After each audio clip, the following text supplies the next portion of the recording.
Nous sommes de retour dans cette édition du 5 avril 2024. Merci beaucoup si vous nous rejoignez à l'instant. Merci beaucoup pour votre fidélité. Désormais, il est l'heure de retrouver comme convenu, comme promis, Antoine Quesada. Bonjour Antoine. Bonjour Antoine. Merci Antoine d'être avec nous ce matin. Vous êtes trader, formateur et coach chez AQTS.fr pour qui ne le sait pas encore ou ne le sait toujours pas. Antoine, ça fait déjà quelques semaines qu'on parle sur TV Finance de la probabilité, l'éventuelle probabilité que la Fed ne baisse pas ses taux en 2024. Ses taux directeurs. Hier, c'est le président de la Réserve fédérale de Minneapolis qui a mis les pieds dans le plat et qui a dit que, eu égard au niveau de croissance, eu égard au niveau d'inflation, eh bien, il était probable que la Fed ne baisse pas ses taux en 2024. D'autres observateurs nous ont expliqué que la fenêtre de juin pour une première baisse était la seule au cours de 2024, que sinon ça se ferait en 2025. Résultat, les marchés ont dévissé hier aux États-Unis, les marchés ont dévissé ce matin en Asie, les marchés dévissent à l'ouverture en Europe. Est-ce que il faut s'en inquiéter? Est-ce que c'est une tendance de fond qui est en train de se dessiner où finalement simple pause, simple respiration et il faut en profiter pour justement rentrer sur les indices et notamment le CAC 40 selon vous? Je pense que justement les investisseurs ont trouvé là un bon prétexte pour prendre leurs bénéfices, ce qui me semble tout à fait légitime. S'ils ne le faisaient pas là, je ne vois pas à quel moment ils le feraient.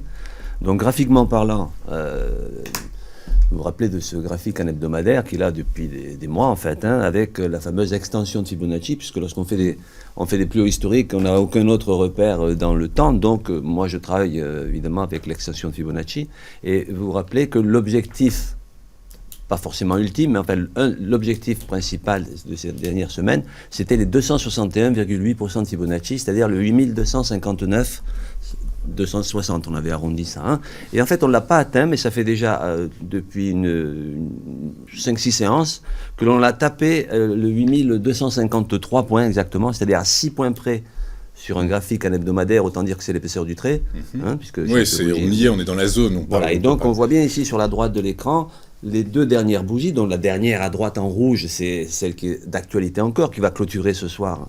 Le vendredi, puisque c'était des bougies hebdomadaires. Et donc on a à deux reprises, donc sur les 2 semaines, à cheval sur les 2 semaines, tapé pratiquement à 6 points près cet objectif. Donc effectivement, d'un point de vue graphique, il n'y a rien d'anormal sur le fait que l'on prenne des bénéfices là. Le prétexte majeur, vous l'avez cité tout à l'heure. Donc voilà. Alors, est-ce que c'est déjà le début d'un retournement? Vous me direz que tous les retournements commencent par un petit mouvement. Tout événement a un début. Voilà. Cela dit, ici, je ne vois pas, on va passer tout à l'heure en journalier, je ne vois pas de signe majeur d'un retournement possible. Là, si on venait à retracer, toujours pareil à l'échelle de l'hebdomadaire, on n'en est pas là puisqu'on va affiner sur le graphique en journalier, le niveau inférieur, ce serait tout simplement ici les 7885 points qui représenteraient 161,8% d'extension. Bon, là, c'est la logique très cartésienne du graphique avec le truchement des supports résistances que sont ces différents niveaux. Et si le CAC 40 atteint les 7885 points et qu'il les enfonce à la baisse avec du volume et en clôture, on peut supposer que la tendance de fond, qui était une tendance haussière, sera annulée du coup?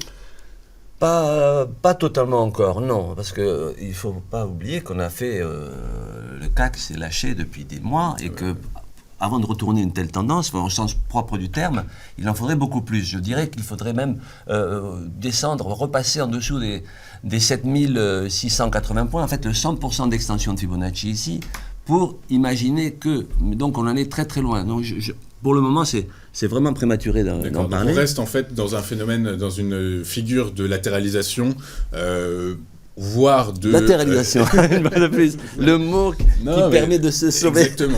Exactement. Non, mais on latéralise les perspectives, si j'ai bien compris, à court terme, c'est quand même une poursuite de la latéralisation. Oui, en tout cas, c'est une fin de hausse momentanée, je dirais.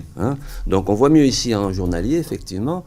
Donc en journalier, le niveau à surveiller, je dirais, et on s'en approche, on l'a même enfoncé ce matin, c'est les 8101 points qui sont en fait, d'ailleurs c'est tracé ici, si vous regardez un segment rouge qui monte sous la courbe des prix, et un segment rouge qui descend sous la courbe de l'indicateur, c'est ce qu'on appelle une divergence haussière cachée. Pas plus cachée que les autres, rappelez-vous, bien entendu. Et le point bas de cette... De la bougie sur laquelle est posé le segment de la divergence. Là, les personnes que j'ai formées récemment, ça doit leur siffler dans les oreilles, parce qu'on a parlé de ça tout au long de votre formation. Tout au long de la formation, effectivement, c'est un des thèmes principaux. Et donc, ce niveau-là, c'est le 101 qu'on a enfoncé aujourd'hui. Alors est-ce qu'on va clôturer en dessous? C'est probable, hein, puisque là on est à 8057 points, c'est très probable. Donc en enfonçant ce niveau-là, en même temps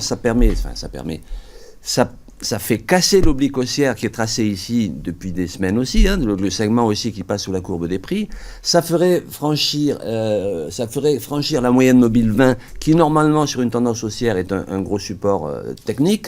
Et logiquement, ce que je pense, peut-être pas aujourd'hui, mais pour la prochaine séance ou les 2 prochaines séances, revenir à ce moment-là sur les 8003 points, 8003, hein, qui serait déjà un niveau psychologique, mais aussi un niveau technique.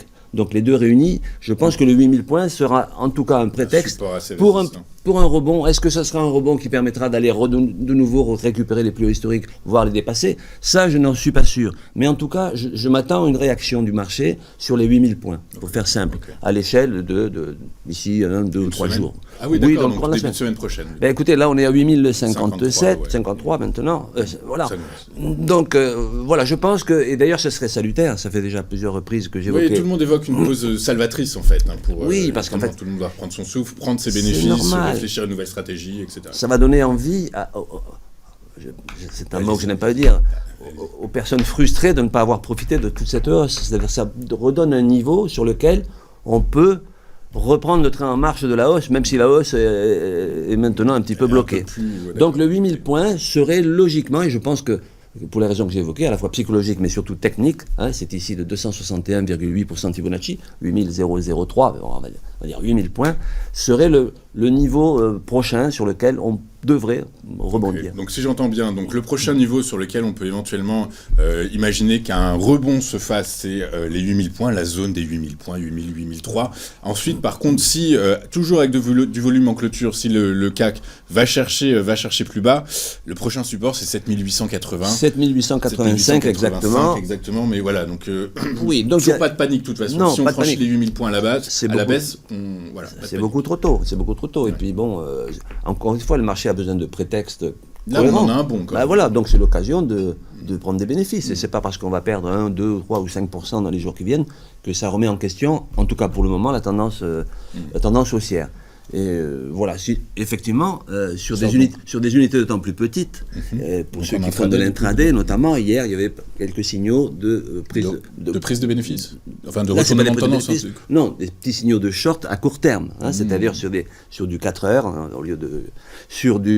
Même en scalping, hier, sur du 5 minutes, il y avait quelques niveaux qui permettaient de spéculer à la baisse, mais de très court terme. En tout cas, ça ne remet pas en question la tendance haussière. Là, je vous dis, on va très certainement, enfin, je pense, très certainement revenir, et ça serait même sur les 8000 points. Sur les 8000 points. Pour le moment, c'est le niveau que j'imagine pouvoir atteindre rapidement et sur lequel il y aura très certainement une réaction du marché. Eh bien, écoutez, on va voir ça, on va suivre ça avec beaucoup d'attention. Antoine, du coup, donc prochain catalyseur de toute façon sur les marchés, c'est des données sur l'emploi américain cet après-midi qui seront publiées. L'emploi américain, on va essayer de voir s'il reste toujours solide ou pas, et s'il commence à montrer des premiers signes de faiblesse. Et du coup, par la force des choses, ça rassurerait éventuellement les investisseurs. Mais aujourd'hui, a priori, le sentiment qui domine, c'est quand même un peu le doute à l'endroit du rythme de la baisse des taux de la Fed qui, pour certains observateurs, pourrait ne pas baisser ses taux en 2024.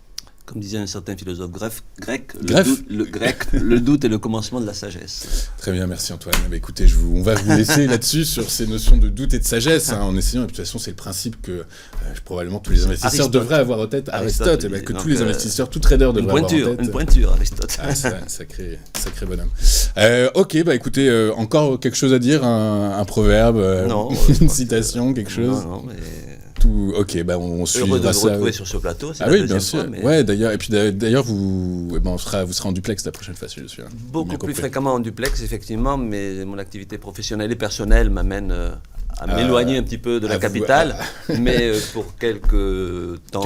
Oui, c'est ça, pas très longtemps, on espère. En tout cas, nous, du fond du cœur, on espère vous revoir vite sur le plateau de TV Finance. Et puis, écoutez, bonne journée, bon week-end, à très vite. Antoine. Merci bientôt.